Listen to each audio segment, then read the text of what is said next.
I'll tell you what happened after this game. Let me focus on this game. I'll play another Scandi.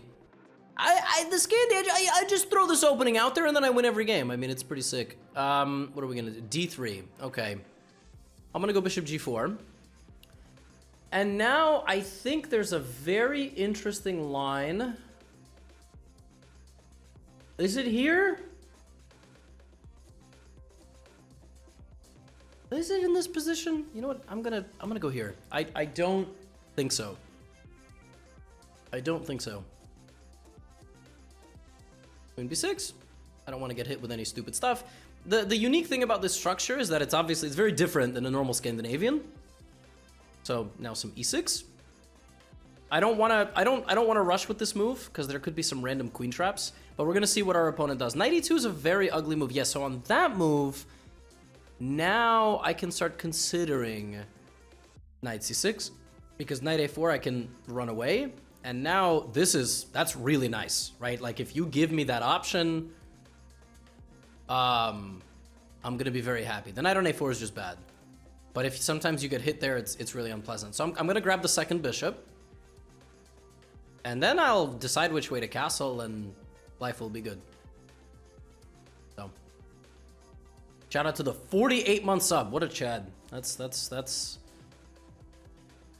I can't even say a full sentence anymore. This is where we're at in 2024. The way you tell somebody that they've accomplished something nice or respectable is you call them a Chad. That's the way we communicate with each other now.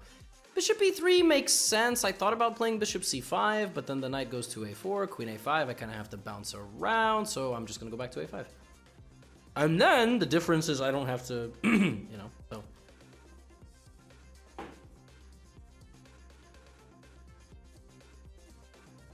And the thing about the way that white played this, yeah, white has to waste a move doing something stupid like that. Which might not be that stupid, but it looks stupid, which is good enough for me. Bishop A3 is a very funny move. Bishop B4 is actually a problematic move, though. Bishop A3, if takes, I take, but the king goes to F2, so... Yeah, oh! What? Knight D5 looks very nice. Knight D5 looks very, very nice. Now the bishop has to take, by the way. Oh, it's actually going to get really bad, because the bishop is going to take, right? My pawn is going to come there and there.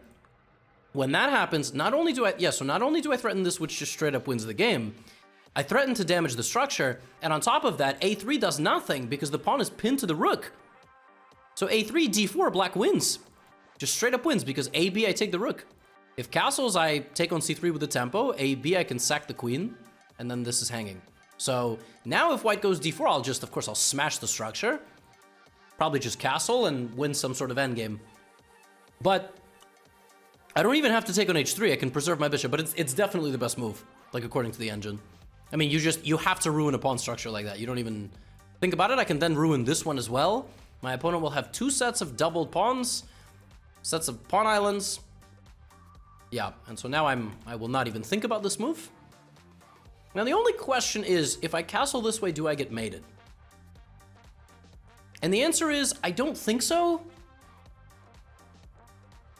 But it's like a little scary somehow. Like I kind of don't want to risk it. So I'm going to go this way. Because then now I just play G6 and you will never mate me. But somehow castling looked a bit spooky. I didn't have enough time to work out whether it was dangerous or not with bishop H6 and rook G1. I don't think it was dangerous, but again, no point even risking it. Like just castle this way. White's pawn structure is ruined. You have advantage in all endgames. If castles, I take the knight. If A3, I don't move the bishop. I think white has to play like king F2, which is completely miserable. But it's not over. Yeah. It's not over. Like my knight is not perfectly positioned. I don't even, maybe rook up to D6, like rook somewhere. It's not over, for sure. Queen A6. Knight E7. I really want to play Knight E7, but like... Okay, let's just bring the rook, right? Let's not even... Now A3, I do have to take the knight. Oh, none of these moves are that good, to be honest. Maybe a rook up to E6.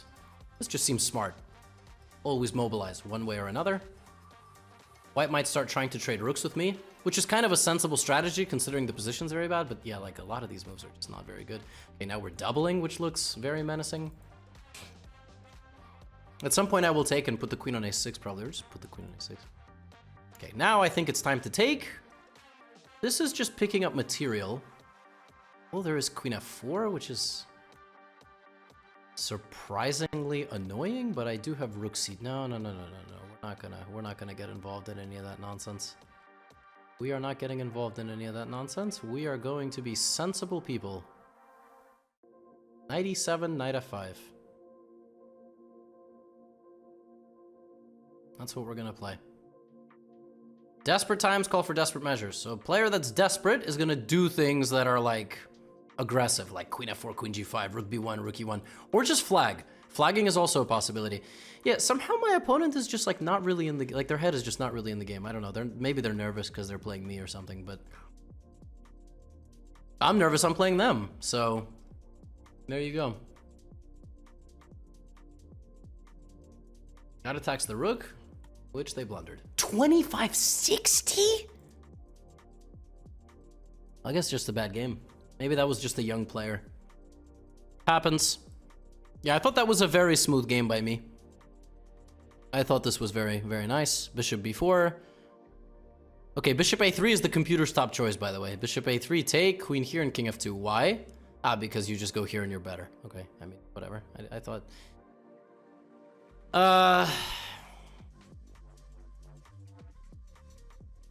Yeah, the Scandinavian is like, it's so good. I mean, it's just so good. Okay, bishop h3, best move? Yep. And the by the way, castle's best move, long. What about this? Rook g1. Okay, yeah, computer's just not afraid, of course, because it's pin. Yeah, we got mad bangers on this playlist. Hell yeah.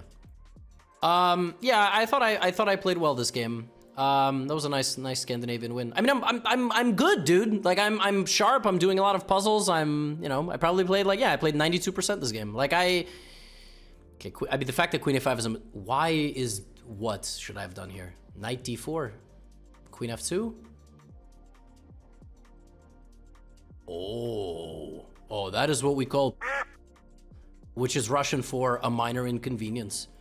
This, yeah, I didn't see that. That's, if there I go here, but if here, this is a fork, and I just straight up win the knight back. That's, yeah.